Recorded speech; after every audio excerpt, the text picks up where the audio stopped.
ഹരി ഓം. എല്ലാവർക്കും എൻ്റെ വിനീത നമസ്കാരം. ഭഗവത്ഗീതയിലൂടെ ജീവിത വിജയം. ഭഗവത്ഗീത മനുഷ്യ ജീവിതത്തിൻ്റെ സമഗ്ര പരിവർത്തനത്തിൻ്റെ അഭ്യുന്നതിയുടെ ശാസ്ത്രമാണ്. ആർക്ക് ജീവിതത്തിൽ ഉന്നതി പ്രാപിക്കണോ, മനസ്സിനെ ഉയർത്തണം, മനസ്സിനെ കരുത്തുള്ളതാക്കണം, ശക്തിയുള്ളതാക്കണം ആഗ്രഹമുണ്ടോ, അവർക്ക് വേണ്ടി എഴുതി വെച്ചതാണ് ഭഗവത്ഗീത. ഇതൊരു സ്വർഗത്തിലേക്ക് പോകാനുള്ള വഴി കാണിക്കുന്ന പുസ്തകമല്ല. അങ്ങനെയുള്ള ഒരു പുസ്തകവും ഹിന്ദു മതത്തിലില്ല. അതാദ്യമേ പറയട്ടെ. ജീവിച്ചിരിക്കുമ്പോൾ നമുക്ക് വളരെ സന്തോഷത്തോടെ, സംതൃപ്തിയോടെ, ധൈര്യത്തോടെ, കരുത്തോടെ നമുക്കും മറ്റുള്ളവർക്കും പ്രയോജനകരമായൊരു ജീവിതം. അപ്പം അങ്ങനെയുള്ളൊരു ജീവിതം നമുക്ക് കൈവരിക്കണമെങ്കിൽ അതിന് നമുക്ക് വേണ്ടുന്ന ചില അറിവുകളുണ്ട്. അതില്ലാതെ പോയാൽ നമുക്ക് ഉണ്ടാകുന്ന നഷ്ടങ്ങളുമുണ്ട്. അതിനെ ഭഗവത്ഗീത വളരെ വിശദമായി നമുക്ക് കാണിച്ചു തരികയാണ്. രണ്ട് മാർഗങ്ങളെ കാണിച്ചു തരികയാണ്. നിങ്ങൾ ജീവിതത്തെ മനസ്സിലാക്കിക്കൊണ്ടുള്ള ജീവിതവും മനസ്സിലാക്കാതെ പോയാലുള്ള അപകടത്തെ നമുക്ക് കാണിച്ചു തരികയാണ്. ഇവിടെ അർജുനൻ ഒരു ചോദ്യം ചോദിച്ചു. അതായത് മനസ്സ് ദുർബലമാകുന്ന പല പാപങ്ങളും ചെയ്യുന്ന, അതായത് പല കാര്യങ്ങളിലും അടിമപ്പെട്ടു പോകുന്നത്. നമ്മളത് കഴിഞ്ഞ ക്ലാസ്സിൽ ഡീറ്റെയിൽ ആയിട്ട് കണ്ടു. കൊച്ചു കുട്ടികളാണെങ്കിൽ ഗെയിമിലായിരിക്കും, വീഡിയോ ഗെയിംസ്, അല്ലെങ്കിൽ യുവാക്കളാണെങ്കിൽ പ്രോൺ താല്പര്യമുള്ള കുട്ടികളാണെങ്കിൽ സെക്ഷൽ കാര്യങ്ങളിൽ അമിതമായിട്ടുള്ള തൃഷ്ടമായ ചിന്തയുള്ളവരാണെങ്കിൽ അത്തരത്തിലുള്ള കാര്യങ്ങളിലായിരിക്കാം. ലഹരിയിലാണെങ്കിൽ അതിൽ താല്പര്യമുള്ളവർ, രാഷ്ട്രീയം, മതം, അതുപോലെ വെറും ചില ഫാഷൻ്റെ ലോകത്തിൽ കുരുങ്ങി നിൽക്കുന്നവർ, ഈ തരത്തിൽ പല താല്പര്യങ്ങളുമുള്ളവർ അതിനോടൊരു അഭിവാഞ്ച കാണിച്ച്, ആഗ്രഹം കാണിച്ച് അതിൽ കുരുങ്ങിപ്പോയാൽ പിന്നെ അവർക്കുണ്ടാകുന്ന ദുരന്തവും നമുക്ക് കാണിച്ചു തരികയാണ് ഗീത. അതാണ് അവരുടെ ജീവിതം തകർക്കുന്നതെന്ന്. അപ്പം അതിന് കാരണം എന്താണെന്ന് അർജുനൻ ചോദിച്ചപ്പോൾ കൃഷ്ണൻ പറഞ്ഞു, കാമയേഷ ക്രോധേഷ. അപ്പോൾ ഈ കാമവും ക്രോധവും എന്ന് പറയുന്നത് നമ്മളുടെ ആലസ്യത്തിലുള്ള സുഖം, അതുപോലെ നമ്മുടെ എല്ലാം എനിക്ക് നേരിടാൻ സാധിക്കുമെന്ന അമിതമായ അന്ധമായ ദുരഭിമാനത്തിലുള്ള നമ്മുടെ ഒരുതരം മാനസികമായ ഒരു അന്ധമായ ഉറപ്പ്.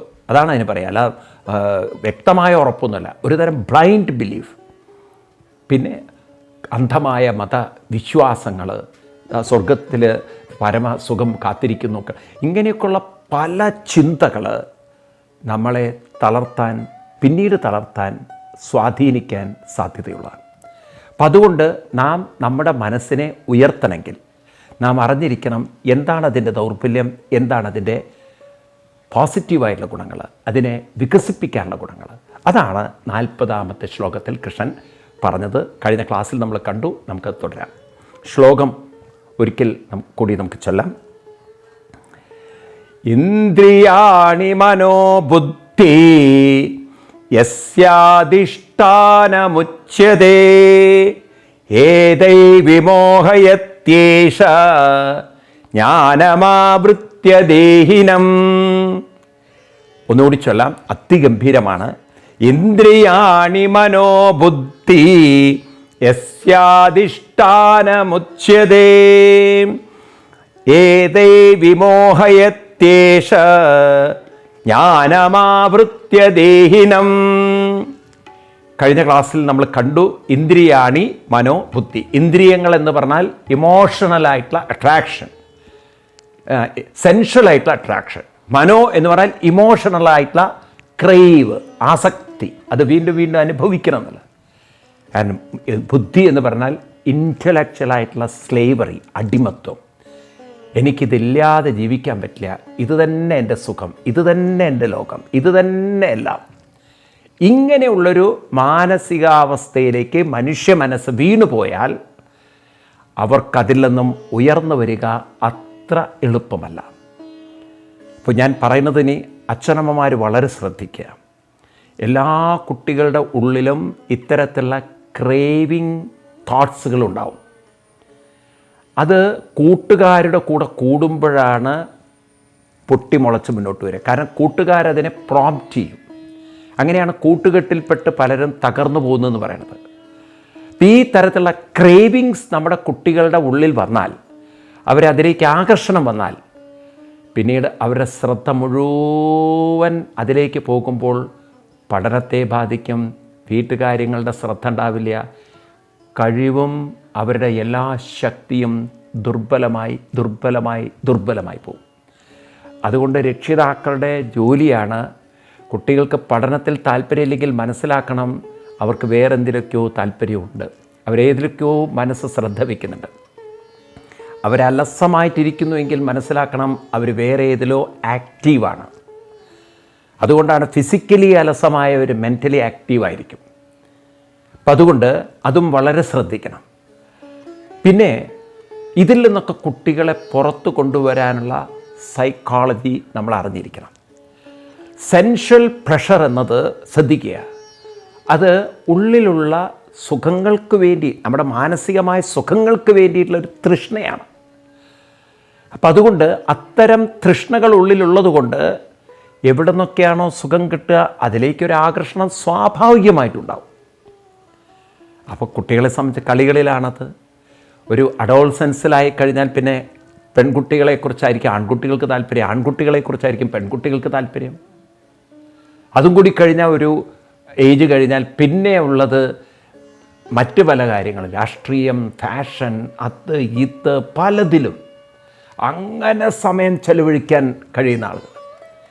ഈ തരത്തിൽ അവരുടെ എനർജി മുഴുവൻ അതിലേക്ക് പോയാൽ പിന്നെ അതിൽ നിന്നും ആ ഊർജത്തെ അവരുടെ വികസനത്തിലേക്ക് കൊണ്ടുവരാൻ സാധിക്കാതെ പോകും. അപ്പം ഇത്തരം കാര്യങ്ങൾ, ഈ സെൻഷ്വൽ pleasure, emotional cravings and intellectual slavery, ഈ 3 വാക്കുകൾ നിങ്ങൾ പഠിച്ചു വയ്ക്കുക. ഒന്നാമത്തെ സെൻഷ്വൽ pleasure, emotional cravings and intellectual slavery. ഈ 3 എനർജി ചാനലായി പോയാൽ പിന്നെ ആ മനസ്സിനെ അതിൽ നിന്നും ഉയർത്തിക്കൊണ്ടുവരിക അത്ര എളുപ്പമല്ല. ആ കുട്ടിയുടെ ജീവിതം നിങ്ങൾ മനസ്സിലാക്കിക്കോളൂ, പരാജയമാണ്. അപ്പം അത് ഇവിടെ ഓർമ്മിപ്പിക്കുകയാണ്. ഞാൻ ഇക്കാര്യം പറയുമ്പോൾ നിങ്ങളോട് ഓർമ്മിപ്പിക്കാനുള്ളത്, പണ്ട് കാലത്ത് കുട്ടികളെയൊക്കെ അച്ഛനമ്മമാർ വളർത്തുമ്പോൾ അവർക്കറിയാമായിരുന്നു കുട്ടികൾ വഴിതെറ്റിപ്പോകാനുള്ള സാധ്യത ഉണ്ടെന്ന്. അതുകൊണ്ട് അവർ ചില മുൻകരുതലുകൾ എടുക്കരുന്നു. ഇപ്പോഴെന്താ വെച്ചാൽ അച്ഛനമ്മമാർക്ക് കുട്ടികളുടെ കാര്യത്തിൽ ശ്രദ്ധ കുറഞ്ഞു. അവർക്ക് ഇങ്ങനെയുള്ള കുറേ അഡിക്ഷൻസ് ഉണ്ട്, അവരുടെ വർക്കും അവരുടെ കാര്യങ്ങളൊക്കെ. അപ്പോൾ കുട്ടികൾ സ്കൂളിൽ പോയി, ട്യൂഷന് പോയി, ഇനി എന്താ കുട്ടികൾക്ക് ചെയ്യാനുള്ളത്? തൊഴുത് പ്രാർത്ഥിക്കുന്നുണ്ട്, ഇനി അപ്പുറത്ത് എന്താ ചെയ്യാനുള്ളത്? ഇതൊന്നും പാരൻസ് അത്ര ഗൗരവമായിട്ട് ചിന്തിക്കാറില്ല. പക്ഷേ ഈ കുട്ടിയുടെ, ഞാൻ ആവർത്തിച്ച് പറയാം, വിദ്യാഭ്യാസം കൊണ്ട് ബുദ്ധി മാത്രമേ കുറേ ഇൻഫർമേഷനെ കൂടുന്നുള്ളൂ, മനസ്സ് വികസിക്കുന്നില്ല എന്ന് പാരൻസ് അറിയുന്നേയില്ല. അപ്പോൾ ഇത്തരത്തിലുള്ള ക്രേവിങ്സ്, മനസ്സിൽ കിടക്കുന്ന ടെംപ്റ്റേഷൻസ് ആരെങ്കിലുമൊക്കെ ഉണർത്തി വിടുമ്പോൾ കുട്ടി അതിലേക്ക് ചാടി കയറി വീണിട്ടുണ്ടാവും. അങ്ങനെയാണ് നല്ല പഠിക്കുന്ന കുട്ടികൾ പോലും വഴിതെറ്റിപ്പോകുന്നത്. അപ്പം അതുകൊണ്ട് ഇവിടെ 1-2 കാര്യങ്ങൾ എനിക്ക് നിങ്ങളോട് പറയാനുള്ളത്. ഒന്ന്, കുട്ടികളെ വളർത്തിക്കൊണ്ടുവരുമ്പോൾ നമ്മൾ അറിഞ്ഞിരിക്കേണ്ട ഒരു വസ്തുത, അവരുടെ എനർജി ലെവൽ, എനർജി ഏത് ഡയറക്ഷനിൽ പോയാലാണ് അവർക്കത് പ്രയോജനപ്പെടുക. അതേത് ഡയറക്ഷനിലേക്ക് തിരിഞ്ഞു പോയാൽ അതവർക്ക് ജീവിതത്തിൽ പിൽക്കാലത്ത് വലിയ നഷ്ടങ്ങളുണ്ടാക്കും. ഇത് അറിഞ്ഞിരിക്കണം. 2, കുട്ടികൾ വളർന്നു വരുന്തോറും സ്വാതന്ത്ര്യം എന്നൊരു വാക്ക് അവർ പറയും, പാരൻസിനോടൊക്കെ പറയും, ഞങ്ങൾക്ക് ഞങ്ങളുടെ സ്പേസ് തരും, ഞങ്ങളുടെ സ്വാതന്ത്ര്യം തരും, ഫ്രീഡം തരും. അപ്പോൾ ഈ ഫ്രീഡം എന്ന് പറയുന്നത് നമുക്ക് ശരിക്കും മനസ്സിലാവണം. വളരെ അവരെ കൺട്രോൾ ചെയ്ത് കഴിഞ്ഞാൽ, അടിച്ചമർത്തിക്കഴിഞ്ഞാൽ അത് വലിയ പ്രശ്നങ്ങളുണ്ടാക്കും. അതാണ് ഈ താലിബാൻ കൾച്ചറിലൊക്കെ പെൺകുട്ടികൾ വളരെ അടിച്ചമർത്തപ്പെട്ട, വീട്ടിൽ നിന്ന് പുറത്തിറങ്ങരുത്, വിദ്യാഭ്യാസം പാടില്ല. അതൊക്കെ ആ സംസ്കാരത്തെ തൂത്തെറിയാൻ ആ കുട്ടികളെ തന്നെ പ്രേരിപ്പിച്ചു. അതുകൊണ്ട് നിങ്ങൾ നോക്കൂ, നിങ്ങൾ ഈ വിദേശ രാജ്യങ്ങളിലേക്ക്, പ്രത്യേകിച്ച് യൂറോപ്യൻ രാജ്യങ്ങളിൽ പോയി കഴിഞ്ഞാൽ നിങ്ങൾക്ക് കാണാൻ സാധിക്കുന്നത്, അവിടെ ഏറ്റവും കുറഞ്ഞ വസ്ത്രം ഉടുത്ത് നടക്കുന്നത് ഇത്തരം അറേബ്യൻ രാജ്യങ്ങളിൽ നിന്ന് വരുന്ന പെൺകുട്ടികളാണ്. കാരണം അവർക്ക് ഈ അടിച്ചമർത്തി അവരുടെ ഉള്ളിലുള്ള ആ ഫ്രസ്ട്രേഷൻ മുഴുവൻ പുറത്തേക്ക് വരികയാണ്. ഞങ്ങളെയാണ് അടിച്ചമർത്തുന്നത്. ഇപ്പം 2 എക്സ്ട്രീമാണ്. ഒന്ന്, യൂറോപ്യൻ രാജ്യങ്ങളിലേക്ക് പോയി കഴിഞ്ഞാൽ അവിടെ അമിത ഫ്രീഡമാണ്. നിങ്ങൾ ഞങ്ങളുടെ ഫ്രീഡത്തിൽ ഇടപെടരുത്, എല്ലാറ്റിനും ഫ്രീഡം. കാനഡയിൽ ഒരു സ്വിമ്മിംഗ് പൂളിൽ ഒരു പെണ്ണ് കംപ്ലീറ്റ് നേക്കഡായിട്ട് നീന്തി. അവിടുത്തെ ആളുകൾ അത് കംപ്ലയിൻറ്റ് ചെയ്തപ്പോൾ അവൾ പറഞ്ഞു ദിസ് ഇസ് മൈ ഫ്രീഡം എന്ന്. കോർട്ട് പറഞ്ഞു ശരി, അവൾക്ക് ഫ്രീഡം ഉണ്ടെന്ന്. ആലോചിച്ച് നോക്കുക ആ കൺട്രിയുടെ അവസ്ഥ. അവൾക്ക് എങ്ങനെ വേണമെങ്കിൽ നീന്താനുള്ള ഫ്രീഡം ഉണ്ട് അത്രേ. അപ്പോൾ ഈ ഫ്രീഡം എന്നുള്ള വാക്ക് നമ്മുടെ ഇന്ത്യയിലും ഇത്തിരിയൊക്കെ ഇടയ്ക്കിടയ്ക്ക് പ്രശ്നം ഉണ്ടാവാറുണ്ട്. ഞങ്ങൾക്ക് എന്താ റോട്ടിലിരുന്ന് കെട്ടിപ്പിടിച്ച് ചുംബിച്ചാൽ ഇപ്പം എന്താ ഒരു പ്രശ്നം, ഞങ്ങൾക്ക് ഫ്രീഡം. പക്ഷേ ഈ ഫ്രീഡമൊക്കെ നമുക്ക് എവിടെ ആവശ്യമാണ്, എവിടെ ആവശ്യമില്ല, ഇത് തിരിച്ചറിഞ്ഞിട്ടില്ലെങ്കിൽ ഇന്ന് ഈ ഫ്രീഡത്തിന് പോകുന്നവരുടെയൊക്കെ ജീവിതം നോക്കും നിങ്ങൾ. പിന്നീടത് ഡ്രഗ്സിലേക്കും എല്ലാ തരത്തിലുള്ള അപകടത്തിലേക്കായിരിക്കും പോകുന്നത്. കാരണം ഫ്രീഡം എന്ന് പറയുന്നത് നമ്മളെ പൂർണ്ണമായിട്ടങ്ങോട്ട് പ്രകടിപ്പിക്കാനുള്ള ഒരു സ്പോണ്ടേനിയസ് ആയിട്ട് നമ്മുടെ കഴിവുകളെയും നമ്മുടെ സ്വാതന്ത്ര്യത്തെയൊക്കെ പ്രകടിപ്പിക്കാനുള്ള കഴിവാണ്. പക്ഷേ ഇവർ പറയുന്ന ഈ ഫ്രീഡം എന്ന് പറയുന്നത് അത് വെറും അവരുടെ ഒരു ഇമോഷണൽ തലത്തിലുള്ള പ്രകടനമാണ്. നമ്മൾ മനസ്സിലാക്കേണ്ടത് ഒരാളുടെ സ്പോണ്ടേനിറ്റി വരേണ്ടത് അത് അവരുടെ ഒരു സെൽഫിഷ് മൈൻഡിൽ നിന്നല്ല, അവരുടെ ഒരു ഫ്രീഡം അതല്ല. യഥാർത്ഥത്തിലുള്ള ഫ്രീഡം എന്ന് പറയുന്നത് നമ്മുടെ ഋഷിവര്യന്മാരൊക്കെ അവരും ഫ്രീഡത്തിന് വേണ്ടി പ്രവർത്തിച്ചവരാണ്. ആ ഫ്രീഡം എന്ന് പറയുന്നത് സ്വന്തം മനസ്സിൻ്റെ ശക്തി വർദ്ധിപ്പിച്ച് മറ്റുള്ളവരെ പോലും അവരുടെ ദുഃഖങ്ങളിൽ നിന്ന് വിഷമങ്ങളിൽ നിന്ന് കൈപിടിച്ചുയർത്തലാണ്. ആ മനസ്സിനെ ഉയർത്തുന്നതാണ് ഫ്രീഡം. അല്ലാതെ ആ മനസ്സിലുള്ള വികാരങ്ങൾ കെട്ടഴിച്ച് വിടുന്നതല്ല. മനസ്സിലെ വികാരങ്ങളൊക്കെ കെട്ടഴിച്ച് വിടുമ്പോൾ ഒരു കുടുംബമാണ് തകർന്നു പോകുന്നത്. ഈ ചുംബന മത്സരങ്ങൾക്കും അതുപോലുള്ള എല്ലാറ്റിനും പോയ അവരുടെയൊക്കെ കുടുംബജീവിതം എടുത്തു നോക്കൂ, അവസാനം തകർന്ന് തരിപ്പണായതാണ്. ഇതാണ് വിദേശ രാജ്യങ്ങളിൽ സംഭവിച്ചത്. പാശ്ചാത്യ രാജ്യങ്ങളിൽ നിന്ന് എത്ര പേർക്ക് കുടുംബം ഉണ്ടെന്നൊന്ന് ഗവേഷണം നടത്തി നോക്കൂ. അതിനൊക്കെ ഡോക്ടറേറ്റ് എടുക്കേണ്ടത് കുട്ടികൾ. എന്തേ അവിടുത്തെ കുടുംബ ബന്ധം മുഴുവൻ തകർന്നു പോയത്? അതും തന്നെ മനസ്സിലാക്കാം. ചില അച്ചടക്കങ്ങൾ ജീവിതത്തിൽ ആവശ്യമാണ്. വല്ലാതെ അങ്ങോട്ട് കെട്ടിയിട്ടുള്ള അച്ചടക്കമായി പോയാൽ, ചൈനയിലൊക്കെ സംഭവിക്കുന്നത് ആയിപ്പോയാൽ അത് പിന്നീട് വലിയ യുദ്ധങ്ങൾക്ക്, അവിടുത്തെ തന്നെ കുട്ടികൾ ചെറുപ്പക്കാർ അവിടുത്തെ ഗവൺമെൻറ്റിനെതിരെ യുദ്ധം ചെയ്യാൻ ഏത് അവസരം കാത്തിരിക്കുക അവരെല്ലാവരും അതിനെതിരായിട്ട്. കാരണം ഒരു പരിധിയിലപ്പുറം മനുഷ്യന് ഏകാധിപത്യം ഇഷ്ടമല്ല. ആ ഏകാധിപത്യത്തെ അവർ എതിർത്തിരിക്കും. എല്ലാ ഏകാധിപതികളെയും കുറേ കഴിഞ്ഞാൽ തൂത്തെറിഞ്ഞിട്ടേ ഉള്ളൂ ലോകം, അത് സംശയിക്കേണ്ട. അതേപോലെ തന്നെയാണ് പാശ്ചാത്യ രാജ്യങ്ങളിലുള്ള അമിത സ്വാതന്ത്ര്യവും കുടുംബജീവിതം തകർത്ത് ഇന്നിപ്പം അമേരിക്കൻസ് പതുക്കെ വരുന്നുണ്ട്. ചില നിയന്ത്രണങ്ങൾ വേണം, നമുക്ക് ചില അച്ചടക്കങ്ങൾ വേണം. അപ്പോൾ ഈ സ്വാതന്ത്ര്യം എന്നുള്ള വാക്ക് വളരെ ശ്രദ്ധിക്കണം. അച്ഛനമ്മമാർ പറഞ്ഞു കൊടുക്കണം കുട്ടികൾക്ക്. What do you mean by freedom? Freedom എന്ന് പറഞ്ഞാൽ ഇമോഷണൽ ഒരു സെൽഫിഷ് എക്സ്പോഷർ അല്ല. എൻ്റെ സുഖത്തിന് വേണ്ടി എനിക്കെന്തും തോന്നിയത് കാണിക്കാനുള്ള സ്വാതന്ത്ര്യമല്ല സ്വാതന്ത്ര്യം. യഥാർത്ഥ സ്വാതന്ത്ര്യം എന്ന് പറയുന്നത് എൻ്റെ ഊർജം, എൻ്റെ ശക്തി, എൻ്റെ ജീവിതത്തെ എന്നെ കഴിവുള്ളൊരു വ്യക്തിയാക്കുക, ഈ സമൂഹത്തിന് ഉപകാരപ്പെടുന്ന, സമൂഹത്തിന് പ്രയോജനപ്പെടുന്ന ഒരു വ്യക്തിത്വമാക്കി മാറ്റുക, മറ്റുള്ളവരെയും അതുപോലെ അവരുടെ മനസ്സിനെ ഉയർത്തിക്കൊണ്ടുവരിക. ആ ഫ്രീഡം ഉണ്ടല്ലോ, freedom from my own inabilities, my own weakness, അതിൽ നിന്ന് ഞാൻ ഫ്രീഡം കൈവരിക്കുക. അങ്ങനെ മറ്റുള്ളവരെയും അവരുടെ ദുഃഖങ്ങളിൽ നിന്ന് ഉയർത്തിക്കൊണ്ടുവരിക. ഭാരതത്തിൻ്റെ ഫ്രീഡത്തിൻ്റെ നിർവചനം നോക്കിക്കഴിഞ്ഞാൽ ഭയം, ദുഃഖം, മോഹം, അജ്ഞാനം, സ്വാർത്ഥത, ഇതിൽ നിന്നുള്ള മോചനമാണ് സ്വാതന്ത്ര്യം. അപ്പോഴാണ് നമുക്ക് മറ്റുള്ളവരെ പോലും ഉൾക്കൊള്ളാൻ, അംഗീകരിക്കാൻ, മനസ്സിലാക്കാൻ സാധിക്കുന്നത്. അല്ലാതെ എൻ്റെ സുഖത്തിന് വേണ്ടി ഞാനിപ്പം വസ്ത്രം ധരിച്ചില്ല എന്ന് വെച്ചിട്ട് എന്താണ്, ഞാനിപ്പോൾ അത് ചെയ്തെന്ന് വെച്ചിട്ട് എന്താണ്, അങ്ങനെ ഒരു ഓവർ ഫ്രീഡം മനുഷ്യനെടുത്തു കഴിഞ്ഞാൽ നാളത്തെ സമൂഹം മുഴുവൻ താളം തെറ്റി. യൂറോപ്പിലേക്ക് മാത്രം നോക്കിയാൽ മതി, യൂറോപ്പിലേക്ക് മാത്രം. അവിടെ നിന്ന് എത്ര പേർക്ക് കുടുംബജീവിതം ഉണ്ടെന്ന് നോക്കിയാൽ മതി. ഇന്ത്യയുടെ പോപ്പുലേഷനും അവരുടെ പോപ്പുലേഷനും അറിയാലോ. ഇന്ത്യയിൽ 130 കോടിയാണെങ്കിൽ അവിടെ 50 കോടി ജനങ്ങളേ ഉള്ളൂ അമേരിക്കയിൽ. അതും ഇന്ത്യയുടെ എത്ര ഇരട്ടി സ്ഥലമാണത്? 4-5 ഇരട്ടി സ്ഥലമാണ് അമേരിക്ക എന്ന് പറഞ്ഞത്. ഇന്ത്യയിൽ നിന്ന് കൊച്ചിയിൽ നിന്ന് കാശ്മീർ വരെ എത്താൻ നമുക്ക് 3.5 മണിക്കൂറേ ഫ്ലൈ ചെയ്യേണ്ടുള്ളൂ. എന്നാൽ സിയാറ്റിൽ എന്ന് പറയുന്ന ഒരു ഭാഗത്ത് നിന്ന് ഇപ്പുറത്ത് ന്യൂയോർക്ക് എന്ന് പറയുന്ന മറ്റൊരു എൻഡിലേക്ക് യാത്ര ചെയ്യണമെങ്കിൽ 9.5 മണിക്കൂർ യാത്ര ചെയ്യണം. അപ്പോൾ ഫ്ലൈറ്റിൻ്റെ ഇത്രയും സമയം നോക്കും, നിങ്ങളൊരു ഫുൾ ഡേ നമ്മൾ യാത്ര ചെയ്യണം നടത്താം. അത്രയും ഡിസ്റ്റൻസാണ് അമേരിക്കയുടെ ഒരറ്റം മുതൽ ഒരറ്റം വരെ. പക്ഷേ ഇന്ന് ആ അമേരിക്കയിലുള്ള ആളുകളുടെ കുടുംബജീവിതം, അവിടെ ഓൾഡ് ഏജ് ഹോമുകൾ കൂടുതലാണ്. കാരണം പ്രായമായ ആരുമില്ല, അവരവരുടെ ഇഷ്ടത്തിന് സ്വാർത്ഥ സുഖത്തിന് പോവുകയാണ് ഓരോരുത്തരും. ഏറ്റവും കൂടുതൽ ഓർഫനേജുകൾ വർക്ക് ചെയ്യുന്നത് അവിടെയാണ്. ഏറ്റവും കൂടുതൽ ഓർഫനേജ്. എന്ത് ഇത്രയധികം ഓർഫനേജുകൾ?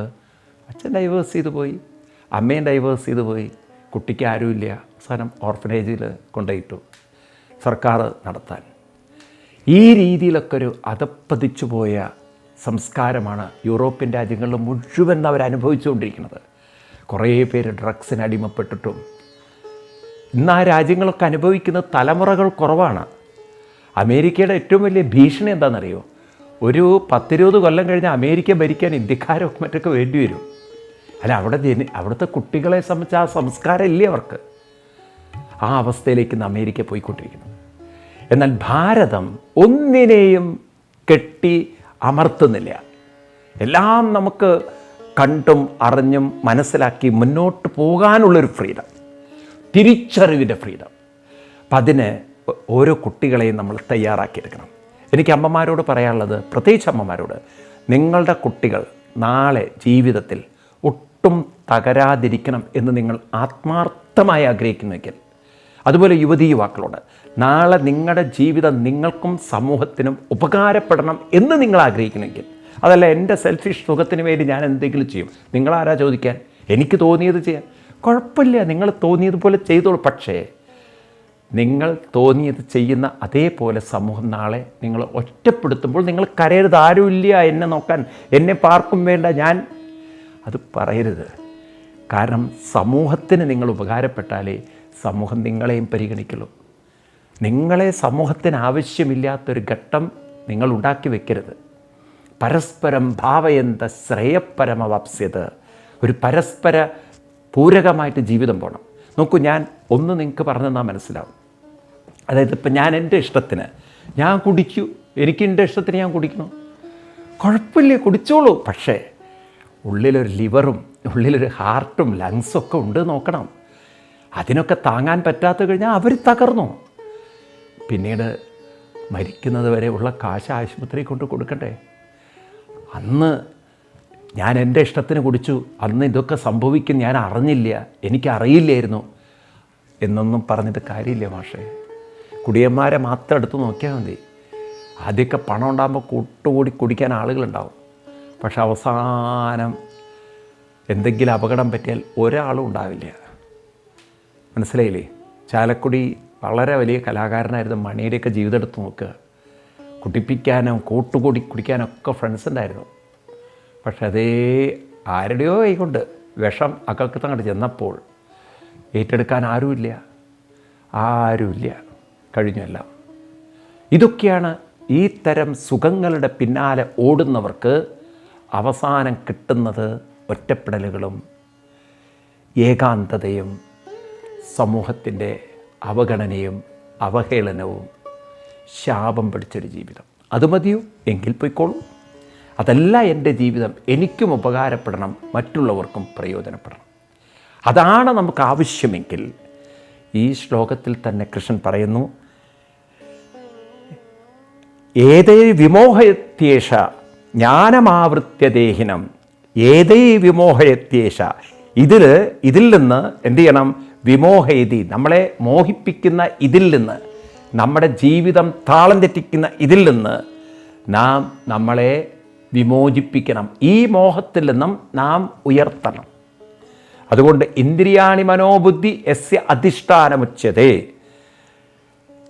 ഏതേരു വിമോഹയതി, ഇതെല്ലാം നമ്മുടെ ജീവിതത്തെ മോഹിപ്പിക്കുന്നു എന്ന് വെച്ചാൽ ഇതൊക്കെയാണ് നമ്മുടെ ജീവിതം തളർത്തുന്നതെന്ന് മനസ്സിലാക്കിക്കൊണ്ട് നാം ജ്ഞാനമാവൃത്യ, നമ്മുടെ ജ്ഞാനത്തെ അത് ആവരണം ചെയ്തുകൊണ്ട്, അപ്പോൾ നമ്മുടെ എല്ലാ സാധ്യതകളെയും അതില്ലാതെയാക്കണം. അതുകൊണ്ട് 2 തരത്തിലുള്ള സുഖമുണ്ട്. ഏത് സുഖം വേണം? ഭാഗവതം തൃതീയ സ്കന്ധത്തിൽ വിതുര മഹർഷി അല്ലെങ്കിൽ വിതുരൻ മൈത്രേയ മഹർഷിയോട് ചോദിക്കുന്നൊരു ചോദ്യമുണ്ട്. 3-ാം സ്കന്ധത്തിലെ 7-ാം അധ്യായത്തിൽ 17-ാം ശ്ലോകം പറയാണ്, യശ്ച മൂഢതമോ ലോകേ യശ്ച ബുദ്ധേ പരം ഗത കൃഷ്യന്തി അന്തരിതോ ജന. പറയാണ്, യശ്ച മൂഢതമോ ലോകേ. കുറേ ആളുകൾ നേരത്തെ പറഞ്ഞ പോലെ പലതിനും അടിമപ്പെട്ട് ആ മൂഢതയിൽ ജീവിക്കുന്നവരാണ്. ഇതാണ് സുഖം, ഇതാണ് ജീവിതം, ഇതിനപ്പുറത്തൊന്നുമില്ല.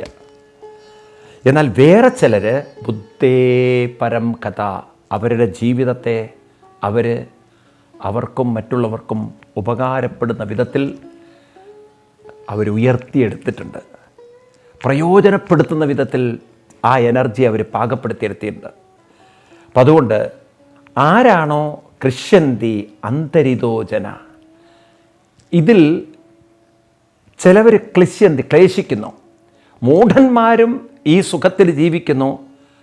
പരമസുഖമനുഭവിക്കുന്ന, ജീവിതത്തെ ആനന്ദമനുഭവിക്കുന്ന, മനസ്സിനെ ഉയർത്തിയെടുത്തവരും സുഖം അനുഭവിക്കുന്നുണ്ട്. പക്ഷേ ജീവിതത്തെ ഉയർത്തിയെടുത്തവർ ആനന്ദിക്കുന്ന ആനന്ദമുണ്ടല്ലോ, അത് അവർക്കും മറ്റുള്ളവർക്കും പ്രയോജനകരമാണ്. മറ്റവരുടെയോ തൽക്കാലം കിട്ടുന്ന സുഖം, സ്വാർത്ഥ സുഖം കുറേ കഴിഞ്ഞാൽ മാനസിക ശാരീരിക രോഗങ്ങളെ കൊണ്ടും കുറേ കഴിഞ്ഞാൽ അവഗണനയും ഒറ്റപ്പെടലും കൊണ്ട് താളം തെറ്റുന്ന ജീവിതങ്ങളാണെന്ന് കൃഷ്ണൻ ഇവിടെ ഭഗവത്ഗീതയിൽ കൃഷ്ണൻ ഓർമ്മിപ്പിക്കുന്നു. അവിടെ മൈത്രേയ മഹർഷി വിതുരരെ ഓർമ്മിപ്പിക്കുകയാണ്. അപ്പം നാം മനസ്സിലാക്കുക, നമുക്ക് ഇവിടെ വളരെ വ്യക്തതയോടുകൂടി മനസ്സിലാക്കുക, 2 പാത്തുണ്ട്. ഒന്ന്, നമ്മുടെ വിദ്യാഭ്യാസത്തോടൊപ്പം മനസ്സിനെ ഉയർത്തി വികസിപ്പിക്കുന്ന ആത്മീയതയുടെ പാത.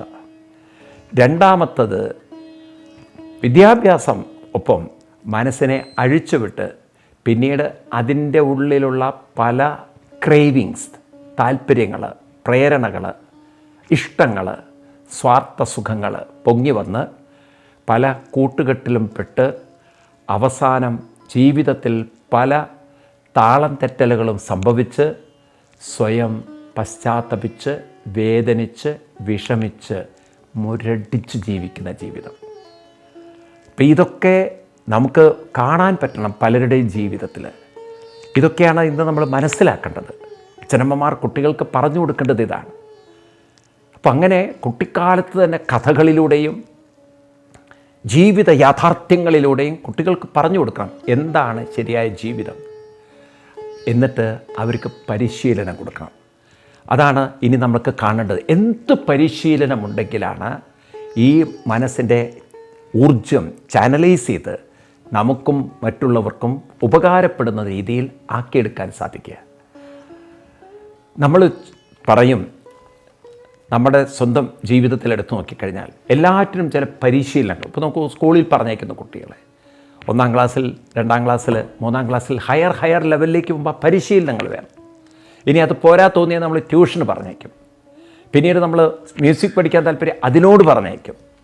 അപ്പം ഇതിനൊക്കെ പരിശീലനം നമുക്ക് കൊടുക്കാൻ പറ്റുന്ന പോലെ മനസ്സിൻ്റെ ശക്തി മറ്റുള്ളവർ ദുരുപയോഗപ്പെടുത്താതിരിക്കണമെങ്കിൽ, മനസ്സിൻ്റെ ശക്തി വേണ്ടാത്ത വിഷയങ്ങളിൽ അടിമപ്പെടാതിരിക്കണമെങ്കിൽ അതിനും ചില പരിശീലനങ്ങൾ ആവശ്യമാണ്.